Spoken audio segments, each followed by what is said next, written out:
तो GS paper 3 आपका 4 subject से जुड़ा होता है, 4 कहें या 5 सब्जेक्ट कहें, टोटल 5 सब्जेक्ट इसमें जुड़े होते हैं जीएस पेपर 3 में। UPSC civil services exam mains 2023, इसका जीएस पेपर 3 है। ये पेपर मैंने आपको आज़ाद आईएएस एकेडमी के टेलीग्राम चैनल पे आप लोगों को सभी को भेजा था, ठीक है। तो आप लोग टेलीग्राम चैनल से ज़रूर जुड़ के रहना। आज़ाद आईएएस एकेडमी का टेलीग्राम चैनल है, वहाँ पे मैं सारी चीज़ें आपके लिए भेजता रहता हूँ, उससे जुड़ के ज़रूर रखना सभी लोग। अब यहाँ पे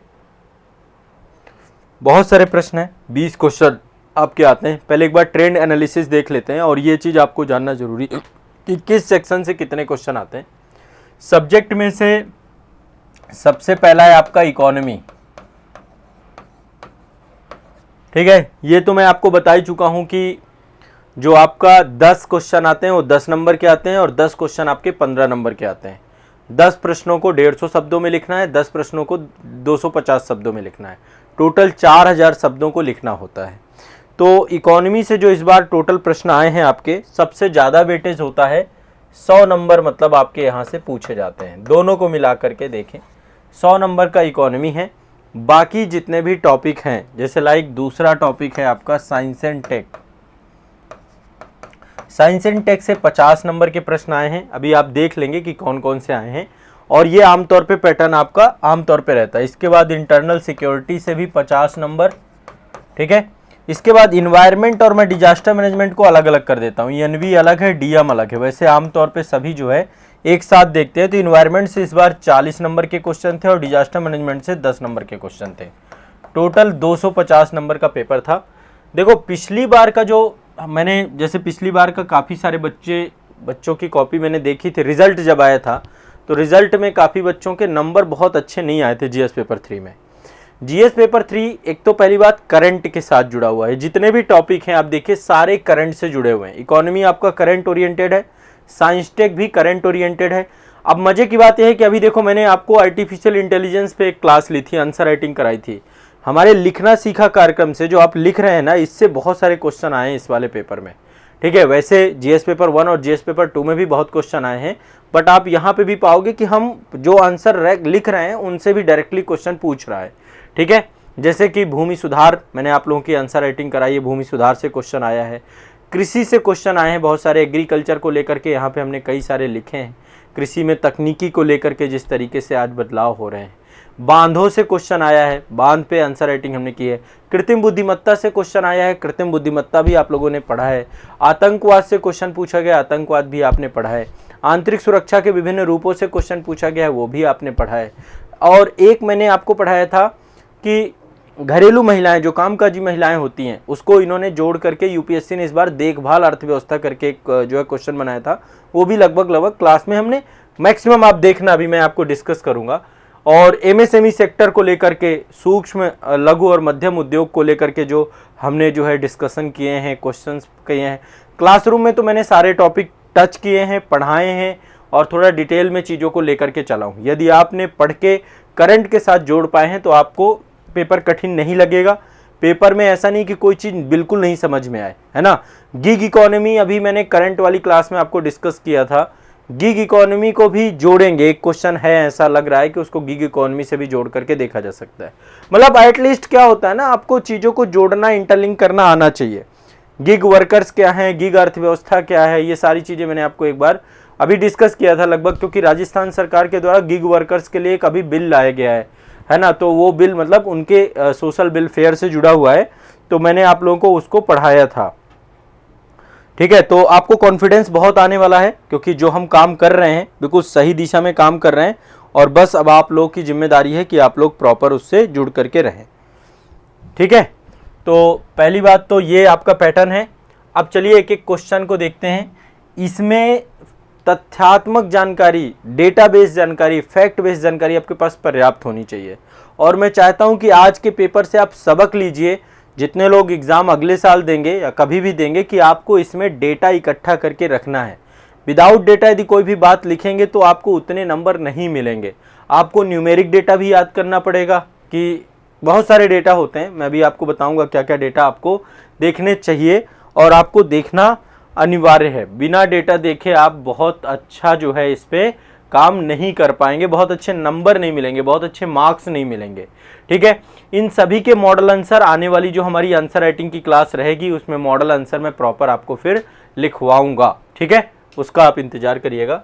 पहला क्वेश्चन है, जीडीपी में विनिर्माण क्षेत्र में विशेषकर एमएसएमई सेक्टर।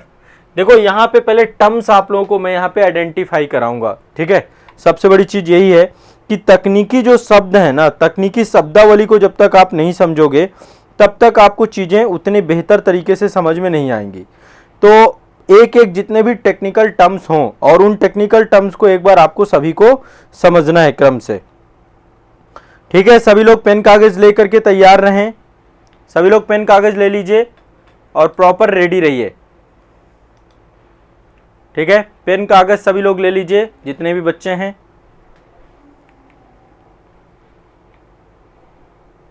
हाँ ठीक है, तथ्य वगैरह जो हैं वो मैं आने वाली जो आपकी जीएस की क्लास है शाम को जो हमारी होती है 7 बजे, उसमें बहुत सारे तथ्य मैं आपको बताऊंगा अर्थव्यवस्था से जुड़े हुए। तो उन तथ्यों का भी जो है आने वाले जब क्लासेस आपकी मतलब उनमें क्वेश्चन पेपर्स में आप उनका भी उपयोग आने वाले समय में करेंगे। ठीक है, चलिए मैं सेशन के शुभारंभ करता हूं और एक एक करके सारे पक्षों को डिस्कस करेंगे, समझने का प्रयास करेंगे। ठीक है जी, हाँ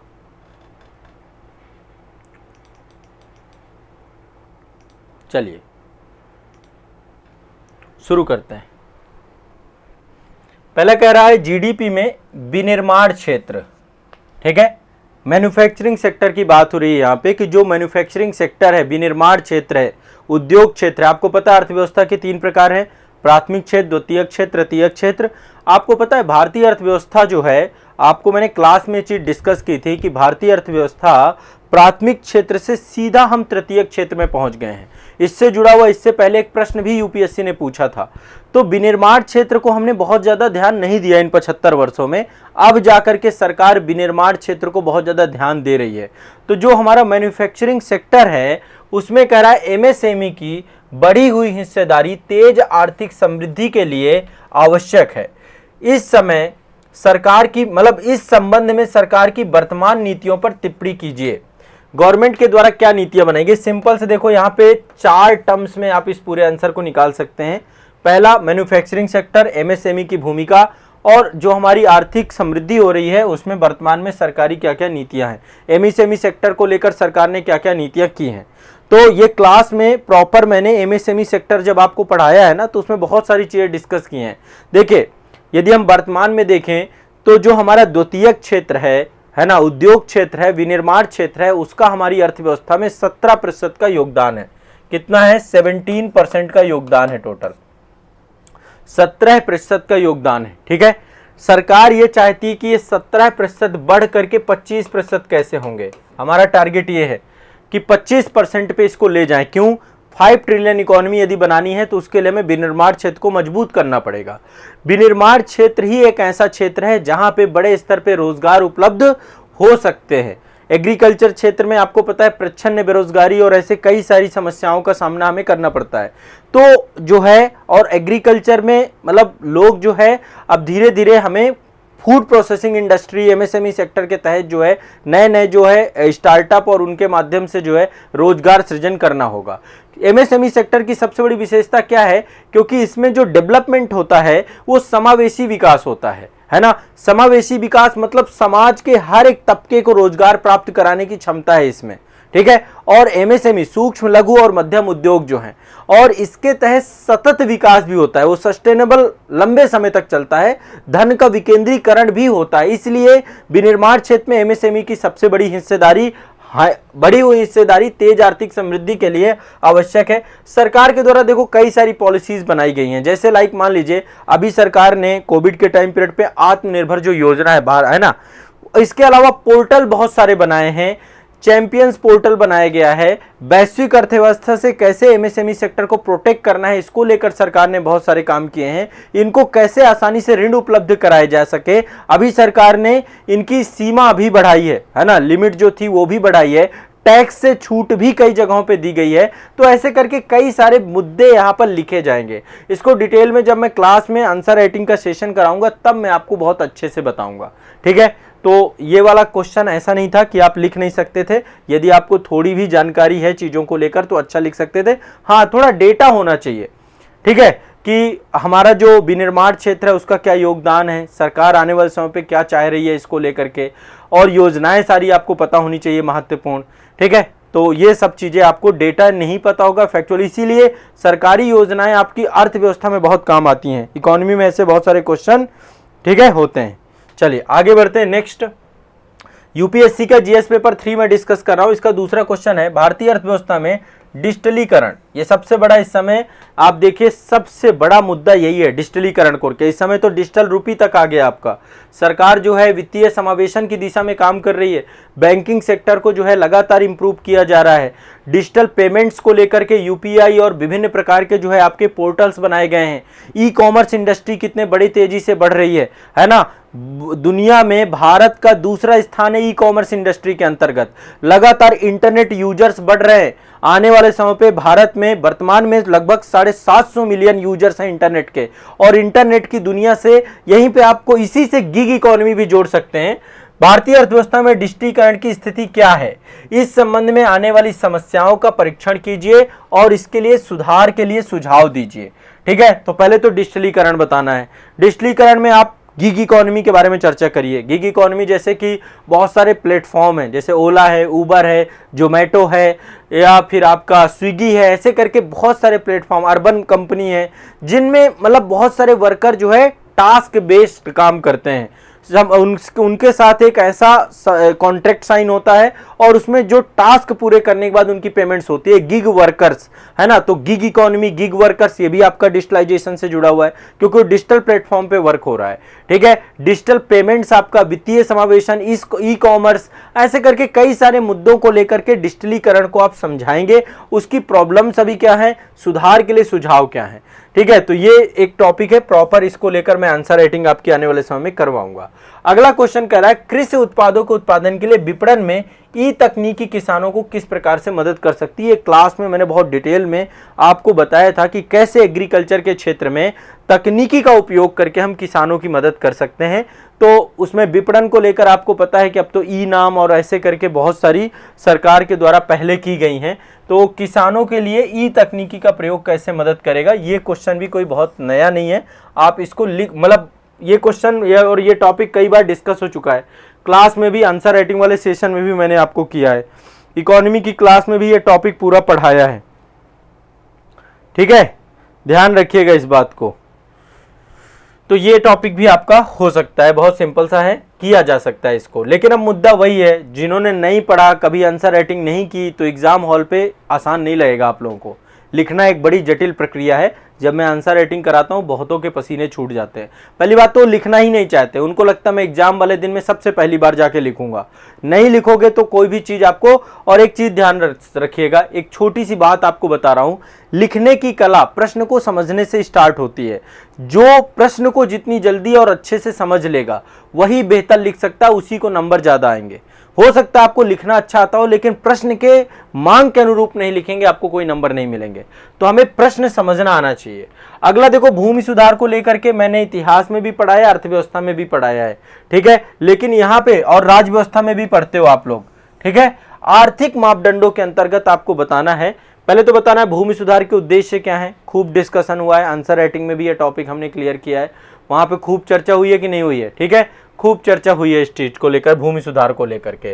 फिर कह रहा आर्थिक मापदंडों के अंतर्गत भूमि जोत पर भूमि सीमा नीति लाइक हदबंदी की बात कर रहा है। ये आप लोग यदि क्लास में रहे तो मैंने खूब हदबंदी, चकबंदी, है ना, मध्यस्थों का उन्मूलन, काश्तकारी सुधार, ठीक है, कई सारे मुद्दों को लेकर के हमारी डिस्कशन हुई है। देखो ये जरूरत क्यों है हदबंदी की, क्या जरूरत है इसकी। सबसे पहले सरकार चाहती है कि कृषि की उत्पादकता बढ़े, गरीबी कम हो, बेरोजगारी कम हो, सामाजिक न्याय सब तक पहुंचे, और इसीलिए मध्यस्थता और जमींदारी उन्मूलन कार्यक्रम और मध्यस्थता उन्मूलन कार्यक्रम, काश्तकारों के साथ सरकार का सीधा संबंध काश्तकारी सुधार, ये सारे कार्य जो है सरकार के द्वारा समय समय पर किए गए। ठीक है, तो ये आपका क्वेश्चन बहुत ऐसा नहीं था कि कोई बहुत नया क्वेश्चन बनाया गया हो, बहुत ट्रिकी क्वेश्चन बनाया गया हो। ये कीवर्ड आपको ध्यान रखने, एक तो भूमि सुधार, भूमि सुधार का उद्देश्य और उपाय बताने हैं। ठीक है, कैसे भूमि सुधार के, और ये सब चीजें 150 शब्दों में लिख पाना ये बहुत बड़ी कला है। ठीक है, क्योंकि इसमें कंटेंट बहुत ज्यादा है। पहले भूमि सुधार के उद्देश्य बता दीजिए, ज्यादा से ज्यादा नहीं, एक पैराग्राफ में 30 से 40 शब्दों में। फिर उपाय बता दीजिए, फिर बता दीजिए कि भूमि सीमा नीति का कैसे एक प्रभावी सुधार माना जा सकता है। ठीक है, तो जब आप उपाय बताएंगे तो उपाय में कई सारे प्रभाव बताएंगे, चकबंदी, हदबंदी, है ना, तो वो सब में एक बार आप इसको बता दीजिएगा।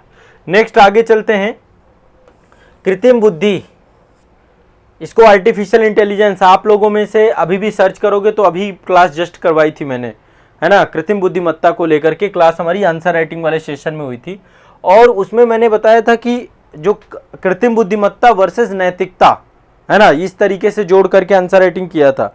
बताइए आप लोगों में कितने लोगों ने ये वाला आंसर राइटिंग किया था। लगभग ये क्वेश्चन कुछ उसी तरीके से जुड़ा हुआ है। देखिए, एआई के उपयोग से व्यक्ति के निजता को कोई खतरा महसूस करता है क्या, तो मतलब कृत्रिम बुद्धिमत्ता पहले आपको बताना है, इसमें परिभाषित करना है कृत्रिम बुद्धिमत्ता की आवश्यकता का, अवधारणा का परिचय दीजिए कि कृत्रिम बुद्धिमत्ता क्या है। फिर देखो, इसका चूंकि एआई का अब हर एक क्षेत्र में आज इतनी सारी मशीनें बनती हैं और सारी की सारी एआई बेस्ड मशीनें हैं, है ना, तो एआई के क्षेत्र में क्लिनिकल निदान कैसे मदद कर सकता है। ठीक है, बहुत सारी चीजें हैं, अब ऑटोमेटेड जितनी भी है सब एआई बेस्ड ही हैं। क्या आप स्वास्थ्य सेवा में एआई के उपयोग को, व्यक्ति की निजता को कोई खतरा महसूस करते हैं, ये भी आपको इसमें, तो ये मैंने एक प्रॉपर डिस्कशन आपकी क्लास में किया था।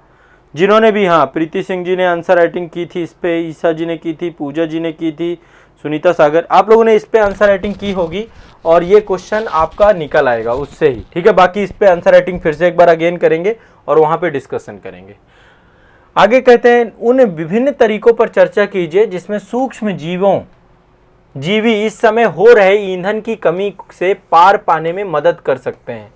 ठीक है, तो ये वाला आपको पता है कि अब इस समय अल्टरनेटिव एनर्जी पे जा रहे हैं हम लोग। अल्टरनेटिव एनर्जी के अंतर्गत बायोडीजल, जैसे कि आप सभी जानते हैं, बायोडीजल की बात हो रही है। बहुत सारे जो है सूक्ष्म जीवी हैं जो कि ईंधन की कमी के लिए बहुत सारे बेज अपनाए जा रहे हैं। तो एक तरीका ये भी है सूक्ष्म जीवियों को लेकर के, तो इस पे खूब आर्टिकल्स आते हैं, चर्चा होती रहती है। ये क्वेश्चन भी बहुत कठिन नहीं है यदि आपको जानकारी है तो। ये 7वां क्वेश्चन करंट अफेयर्स से आया था। करंट अफेयर्स, अभी एक रिपोर्ट आई थी बांधों को लेकर के। ठीक है, अभी एक रिपोर्ट आई थी संयुक्त राष्ट्र की, और संयुक्त राष्ट्र की रिपोर्ट में बताया गया था कि 4407 बांध ऐसे हैं, मतलब भारत में 4407 बांध है टोटल, लेकिन ये रिपोर्ट में कहा गया कि 1115 जो बड़े बांध हैं वो 2025 तक, है ना, ये बांधों, मतलब बांध जो है बहुत मेच्योर टाइम पीरियड हो गया है इनका, मतलब इनका टाइम पीरियड 50 वर्ष का हो चुका है। 2025 तक इस रिपोर्ट में बताया गया था कि बांधों लगभग 11,500 बांध, 1115 बांध जो है आपके 50 वर्ष के हो जाएंगे, मतलब 50 वर्ष का समय हो जाएगा। देखो बांधों, इसमें क्वेश्चन सिंपल सा है, बांधों की विफलता हमेशा प्रलयकारी रही होती है, विशेष रूप से नीचे की ओर, जिसमें परिणाम स्वरूप जीवन की और संपत्ति का भारी नुकसान होता है। बांधों की विफलता के विभिन्न कारणों का विश्लेषण कीजिए।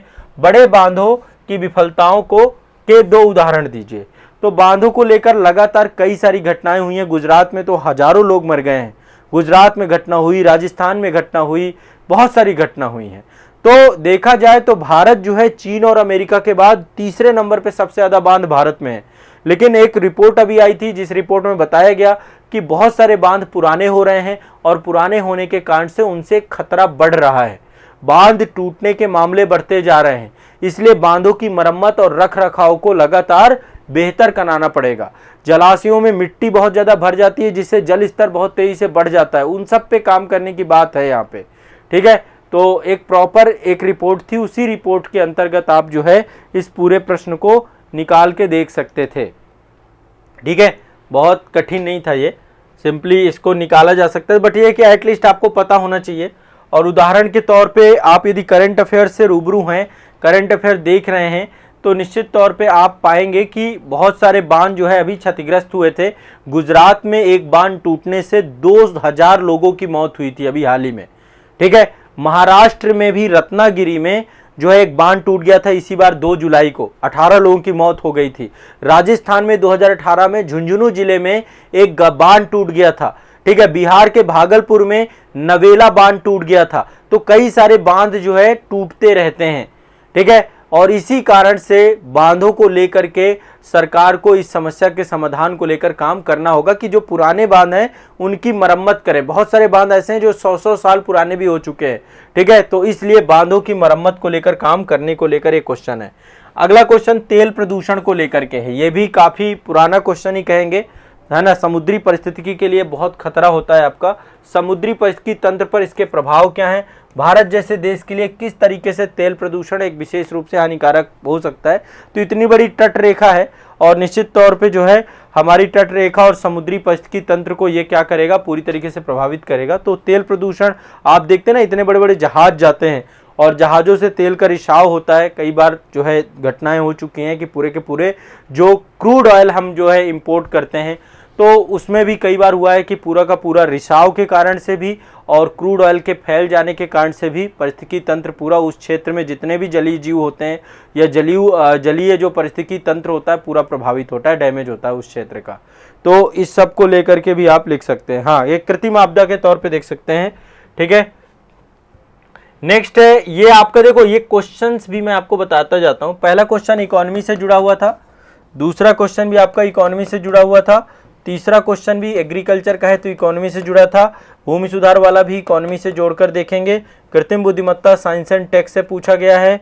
इसके बाद 6वां नंबर है आपका सूक्ष्म जीवी ईंधन, ये भी साइंस एंड टेक से जोड़ सकते हैं, बायोडीजल वगैरह। इसके बाद ये आपका आपदा प्रबंधन से जोड़ सकते हैं, आपदा प्रबंधन बांधों की विफलता को लेकर के। ये आपका तेल प्रदूषण या आपका इन्वायरमेंट से जुड़ सकता है, समुद्री परिस्थितिकी तंत्र, इसके प्रभाव क्या है ना। तो प्रदूषण वाले टॉपिक पे ये चीजें हम पढ़ते हैं। फिर ये आपका इंटरनल सिक्योरिटीज टॉपिक है, आतंकवाद, ठीक है। यहाँ पे लिखा है आतंकवाद प्रभावित क्षेत्रों में जन समुदाय का विश्वास बहाल करने में दिल और दिमाग जीतना कितना आवश्यक कदम है। तो ये मतलब जैसे जम्मू कश्मीर में आप देखते हैं जिस तरीके से सरकार के द्वारा इस समय बहुत सारी योजनाएं लाई जा रही हैं, बहुत सारे कार्यक्रम वहाँ पे लाए जा रहे हैं। जम्मू कश्मीर को जो है एक दर्जा उसका विशेष राज्य का ख़त्म किया गया है और वहाँ पे उसको यूनियन टेरिटरी बना दिया गया है। वहाँ पे डेवलपमेंट के लिए अब सभी को रोजगार के अवसर यदि पैदा हो पाए तो देखो जहाँ पे भी आतंकवाद है यदि वहाँ पे सरकार ध्यान नहीं देगी तो निश्चित तौर पे आतंकवादी जो गतिविधि करने वाले लोग हैं वो उनको बरगला ले जाएंगे, सरकार के विरोध में लेकर के खड़ा कर देंगे, देश के विरोध में लेकर के खड़ा कर देंगे। तो ऐसे में ये क्वेश्चन उसी से जुड़ा हुआ है, ठीक है। जम्मू कश्मीर का यहाँ पे एग्जाम्पल भी दिया गया है। जम्मू कश्मीर संघर्ष समाधान के भाग के रूप में सरकार द्वारा अपनाए गए उपायों पर चर्चा कीजिए। तो इंटरनल सिक्योरिटी का चर्चा है और सबसे ज़्यादा आर्टिकल और ये सारी चीज़ें आती रहती हैं, ठीक है। देखो सब लगभग करंट अफेयर्स में चर्चा है। एआई आपका लंबे समय से चैट जीपीटी जब से आया है तो एआई पे कितनी बात हो रही है ना। बांधों का वाला जो क्वेश्चन है वो भी आपका करंट अफेयर से है, ये क्वेश्चन आपका करंट अफेयर से है, लगभग करंट अफेयर से काफ़ी क्वेश्चन है। एक ये है सीमा पार शत्रुओं द्वारा हथियार, गोला बारूद और ड्रग्स आदि मानव रहित हवाई वाहनों। अभी ये घटना घटी थी ना पंजाब क्षेत्र में, ड्रोन के द्वारा ड्रग्स सप्लाई हो रही थी, है ना। और वो ड्रग्स सप्लाई को लेकर उसी से क्वेश्चन आ गया आपका ये, ठीक है। सीमा पार शत्रुओं द्वारा हथियार, गोला बारूद, ड्रग्स आदि मानव रहित हवाई वाहनों की मदद से पहुंचाया जाना हमारी सुरक्षा के लिए गंभीर खतरा है। खतरे के निपटने के लिए क्या क्या उपयोग किए जा सकते हैं, ठीक है। तो एक ये क्वेश्चन भी आपका करंट अफेयर्स में चर्चा में था, ठीक है। और ये सब हम क्लास में एक एक सब पे आंसर राइटिंग करेंगे।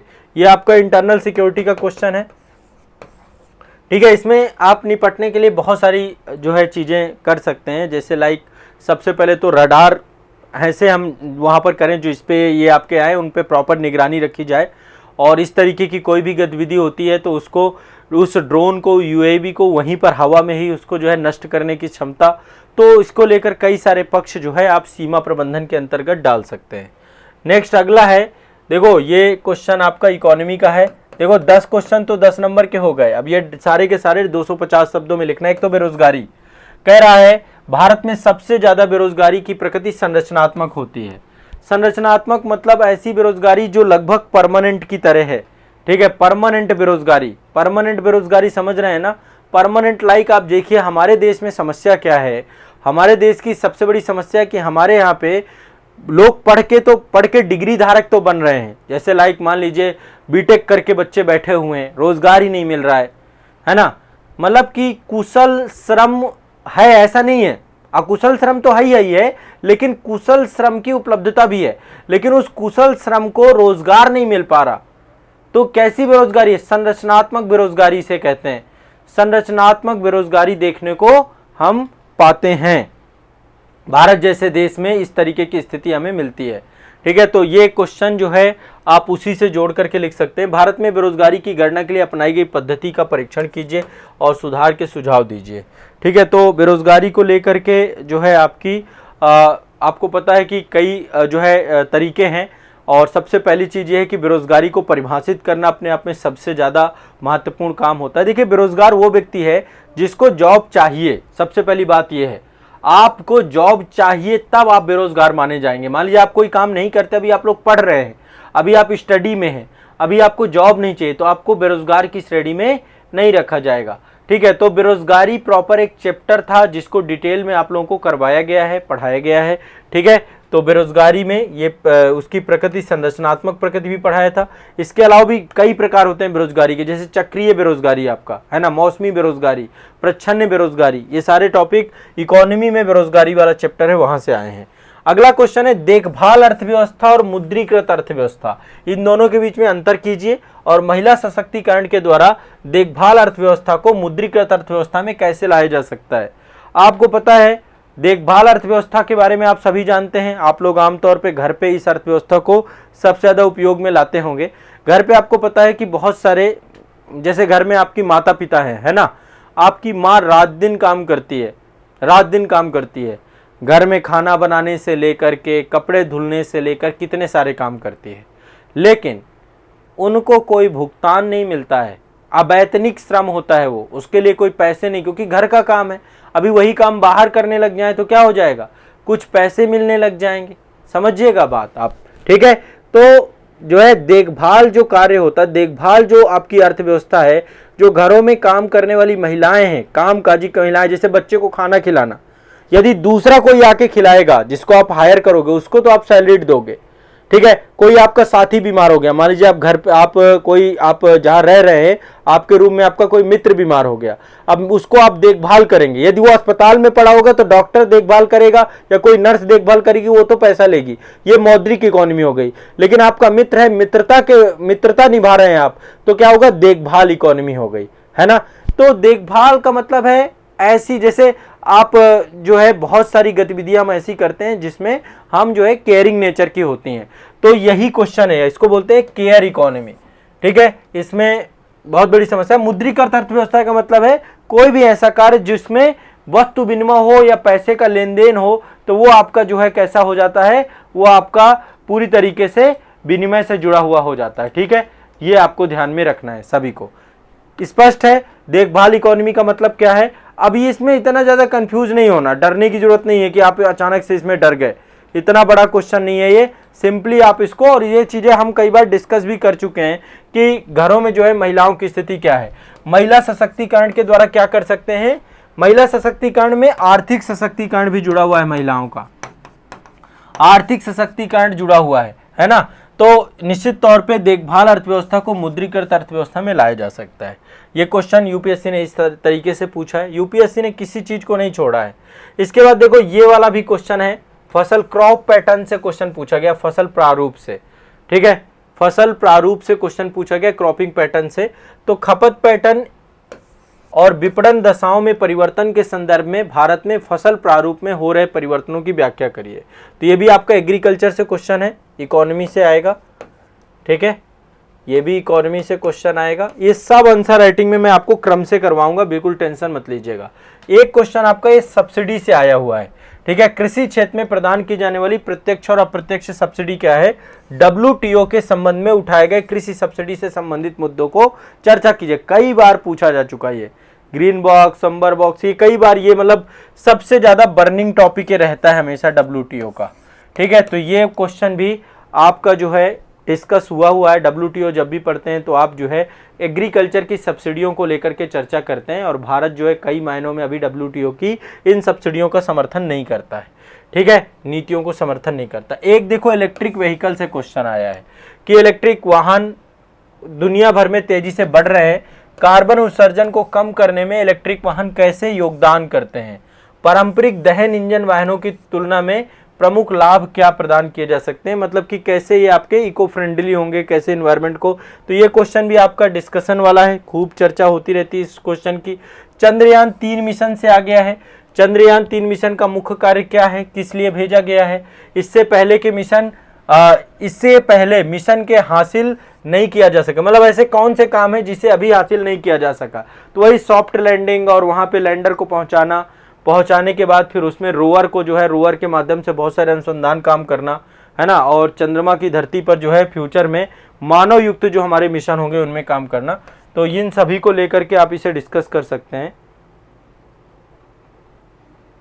ठीक है, जिन देशों ने इस कार्य को हासिल कर लिया है उनकी सूची दीजिए, मतलब बताइए किन किन देशों ने चंद्रयान 3 पे जो है प्रॉपर जो है लैंडिंग कर ली है, सारी चीजें। प्रक्षेपित अंतरिक्ष यान में उप प्रणालियों को प्रस्तुत करिए, जो अंतरिक्ष यान गया था है ना, उस यान में क्या क्या प्रणाली थी, है ना, ये आपको बताना है। और विक्रम साराभाई अंतरिक्ष केंद्र में आभासी प्रक्षेपण नियंत्रण केंद्र की उस भूमिका को वर्णन कीजिए जो श्रीहरिकोटा में सफल प्रक्षेपण में योगदान दिया। ठीक है, तो ये आपका जो है पूरा साइंस टेक का प्रॉपर आपका क्वेश्चन है, और जिसमें पूरा का पूरा तीसरा चंद्र मिशन भी पूछ लिया, अंतरिक्ष यान के बारे में भी पूछ लिया आपका, और साथ में आपका जो कंट्रोल सिस्टम है जहां से, उससे भी क्वेश्चन आ गया। तो इस पे खूब सारी आर्टिकल चर्चा, चंद्रयान पे मैंने आपको एक वीडियो भी करंट अफेयर्स में करवाया था, तो एटलीस्ट इससे काफ़ी सारे टॉपिक आप निकाल सकते हैं। बाकी आंसर राइटिंग के सेशन में इसको मैं डिटेल से आपको पढ़ाऊंगा। ठीक है, ये क्वेश्चन भी आपका मैंने क्लास में करवाया। आर्द्रभूमि से देखो क्वेश्चन आया है, भारत सरकार द्वारा शुरू किए गए राष्ट्रीय आर्द्रभूमि संरक्षण कार्यक्रम पर टिप्पणी कीजिए और रामसर स्थलों में अंतरराष्ट्रीय महत्व की भारत की कुछ आर्द्रभूमियों के नाम लिखिए। तो ये फैक्चुअल क्वेश्चन है, क्लास में डिस्कस हुआ है, हमने आर्द्रभूमि से प्रॉपर एक टॉपिक पूरा कंप्लीट किया है, पढ़ाया है मैंने इसको। बाकी आंसर राइटिंग में मैं करवाऊंगा। मैं इस बार आंसर राइटिंग में ये टॉपिक लेने वाला हूं सारे के सारे। नेक्स्ट है अगला जलवायु परिवर्तन। देखिए ये आपका इन्वायरमेंट का क्वेश्चन है, आर्द्रभूमि वाला। इसके पहले वाला ये साइंस टेक का क्वेश्चन है। ठीक है, इसके पहले जो आपका ये इलेक्ट्रॉनिक वाहनों वाला क्वेश्चन है, तो ये आपका इन्वायरमेंट से जुड़ा हुआ क्वेश्चन है, इन्वायरमेंट से, क्योंकि ये आपका कार्बन उत्सर्जन को कम करना और किस तरीके से जो है, तो ये ओवरऑल एक तरीके से कैसे कार्बन उत्सर्जन कम होगा उससे जोड़ करके इन्वायरमेंट और साइंस टेक दोनों कर सकते हैं आप इसको। ठीक है, ये आपका इकोनॉमी का क्वेश्चन है 14 नंबर, और ये अभी आपका इकोनॉमी से है। ठीक है, आगे बढ़ते हैं। नेक्स्ट 18 नंबर भी जलवायु परिवर्तन में अंतर सरकारी पैनल आईपीसीसी की वैश्विक समुद्र स्तर 2021 तक लगभग कितने मीटर, 1 मीटर की वृद्धि हो जाएगी। मतलब कह रहा है कि ग्लोबल वार्मिंग के परिणाम स्वरूप जो आपका एक ये अंतर सरकारी पैनल है, इसके अनुसार जो है 2100 एडी तक, मतलब 2100 एडी तक जो है जो समुद्र का स्तर है वो 1 मीटर तक बढ़ जाएगा। खूब चर्चा हुआ है इस पे, तो बहुत लंबे समय से चल रहा है। हिंद महासागर क्षेत्र में भारत और दूसरे देशों के क्या प्रभाव होंगे। जो द्वीपीय देश हैं उनके डूबने की समस्या है, भारत का तटीय क्षेत्र, तटीय शहर भी डूबने की जो है वो है। तो ये जलवायु परिवर्तन से जुड़ा हुआ है, और उसके दुष्परिणाम जलवायु परिवर्तन के क्या हो सकते हैं, खासकर जो ग्लेशियर्स पिघलेंगे, समुद्र का स्तर बढ़ेगा, उन सभी से क्वेश्चन आप जोड़ करके देख सकते हैं। एनवायरमेंट प्लस डिजास्टर मैनेजमेंट, है ना। अगला क्वेश्चन जो है आपका इंटरनल सिक्योरिटी से है। यहाँ पे देखो ये वाला टॉपिक भी मैंने क्लास में खूब अच्छे से कराया है। आंतरिक सुरक्षा की क्या क्या चुनौतियां हैं भारत में, है ना। उग्रवाद, विप्लववाद, सांप्रदायिक कट्टरवाद, है ना, नक्सलवाद, और कई सारी जो जितनी भी प्रॉब्लम्स हैं, वामपंथी उग्रवाद, ये जितनी भी चीज़ें हैं, आतंकवाद। ठीक है, ऐसे खतरों का मुकाबला करने के लिए नियुक्त एक तो केंद्रीय खुफिया एजेंसियाँ में आपको पता है, एक तो आईबी है आपकी और रॉ है, ये 2 खुफिया एजेंसी हैं। जांच एजेंसियों में आपकी एनआईए आती है, सीबीआई आती है, ये सारी एजेंसियां आपकी मैंने पढ़ाई थी जितनी भी हैं, जांच एजेंसियां बड़ी बड़ी, और खुफिया एजेंसी भी हमने डिस्कस की थी आपकी। ठीक है, तो इंटेलिजेंस ब्यूरो वगैरह के बारे में भी हमारी डिस्कशन हुआ था। तो ये वाला एक क्वेश्चन ये आपका इंटरनल सिक्योरिटी की क्लास से आया है, इंटरनल सिक्योरिटी आपका करवाया गया है। इसके बाद आतंकवाद के वित्त पोषण के प्रमुख स्रोत और इन स्रोतों की कटौती के लिए किए गए प्रयासों को बताइए तथा इस आलोक में हाल ही में नई दिल्ली नवंबर 2022 में हुई आतंकवाद के लिए धन नहीं संगोष्ठी के लक्ष्य और उद्देश्यों का विवेचन करिए। ठीक है, तो ये आपका करंट अफेयर से जुड़ा हुआ क्वेश्चन है, current affairs IR plus internal security. तो ये करंट से देखो ये भी है, ये भी आपका इंटरनल सिक्योरिटी है। ठीक है, आतंकवाद से जुड़े हुए 2 क्वेश्चन आ गए इस बार। तो एक क्वेश्चन आपका ये है, ठीक है, यूनाइटेड नेशन की वो हुई थी ना आपकी बैठक, ये मैंने करंट अफेयर्स की क्लास में आपको बताया था कि दिल्ली में पहली बार यूनाइटेड नेशन सिक्योरिटी काउंसिल की बैठक हुई है जिसमें आतंकवाद के लिए धन नहीं दिया जाएगा, इसको लेकर नई दिल्ली डिक्लेरेशन जो आपका आया था उससे जुड़ा हुआ क्वेश्चन है आपका ये। तो इसको लेकर डिस्कशन हुआ था करंट का, यदि आपने क्लास की थी मेरी तो वहां पे मैंने चर्चा किया था इसको। इसमें कोई चॉइस वाइस नहीं है, सारे के सारे लिखने हैं, सारे क्वेश्चन लिखना है और पूरे क्वेश्चन अटेम्प्ट करना है। ठीक है, तो देखो आतंकवाद ये वाला टॉपिक जो है करंट अफेयर से है। ठीक है, आतंकवाद के करंट अफेयर से है, ये इंटरनल सिक्योरिटी से जुड़ा हुआ ये फैक्चुअल क्वेश्चन है आपका 19 नंबर। ये 18 नंबर आपका जलवायु परिवर्तन से जुड़ा हुआ क्वेश्चन है। 17 नंबर क्वेश्चन आपका आर्द्र भूमि संरक्षण से जुड़ा हुआ क्वेश्चन है। 16 नंबर क्वेश्चन आपका ये चंद्रयान मिशन से जुड़ा हुआ है, इसके सभी पक्षों को आपको जानना होगा। इसके बाद इलेक्ट्रिक व्हीकल से जुड़ा हुआ क्वेश्चन है 15 नंबर। और देखो ये सारे चर्चा में बर्निंग टॉपिक हैं आपके। एग्रीकल्चर सब्सिडी WTO वाला टॉपिक ये रिपीटेड है, कई बार पूछा जा चुका है। ठीक है, 13 नंबर क्वेश्चन आपका खपत पैटर्न और विपणन दशाओं में भारत में फसल प्रारूप है ना, क्रॉपिंग पैटर्न को लेकर के क्वेश्चन है ये एग्रीकल्चर का। ये आपका केयर इकोनॉमी और मुद्रीकृत इकोनॉमी, मुद्रीकृत मतलब जहां पर पैसा का लेन देन होता है ना, और देखभाल इकोनॉमी का मतलब जहां अवैतनिक काम होता है। ठीक है, जैसे घरों में महिलाएं करती है हमारी। इसके बाद एक है आपका बेरोजगारी से क्वेश्चन आपका पूछा गया है। सीमा पार में हथियार गोला बारूद, ये आपका जो है जो ड्रोन्स हैं उनके माध्यम से, तो उसकी सुरक्षा को लेकर है। ये आतंकवाद को लेकर एक क्वेश्चन और है आपका। इसके बाद ये तेल प्रदूषण से एक क्वेश्चन आए, समुद्री पारिस्थितिकी तंत्र से जोड़कर देखना है। और 7 नंबर आपका आपदा प्रबंधन से है, बांधों की विफलता से जुड़ा हुआ है। और इसके बाद जो है सूक्ष्म जीव, बायोडीजल, ईंधन की कमी, इन सब से जुड़ा हुआ क्वेश्चन है 6वां नंबर। और फिर आपका ये कृत्रिम बुद्धिमत्ता से जुड़ा हुआ क्वेश्चन है। और चौथा आपका भूमि सुधार के उद्देश्य और उपायों से जुड़ा हुआ है। तीसरा नंबर कृषि उत्पादों से जुड़ा हुआ है। और दूसरा नंबर आपका डिजिटलीकरण से जुड़ा हुआ है। और पहला आपका विनिर्माण क्षेत्र MSME सेक्टर से जुड़ा हुआ है। सारा खेल है आपके पास, तथ्य, फैक्ट और आपके कॉन्सेप्ट कैसे हैं। आप आसानी से क्वेश्चन, ऐसा तो नहीं था कि नहीं लिख पाते, बट अब इनके मॉडल आंसर जब हम करेंगे तब हम कोशिश करेंगे कि इनको बहुत अच्छे से कवर कर पाएँ। ठीक है, 2023 के जितने भी पेपर अभी तक हमने डिस्कस किए इन सभी को हम आंसर राइटिंग के सेशन में इन डिटेल में, इन डेप्थ में मैं आपको पढ़ाऊंगा और आपको इनकी आंसर राइटिंग कराऊंगा। ठीक है, सभी का मॉडल आंसर मैं बनवाऊंगा आपको।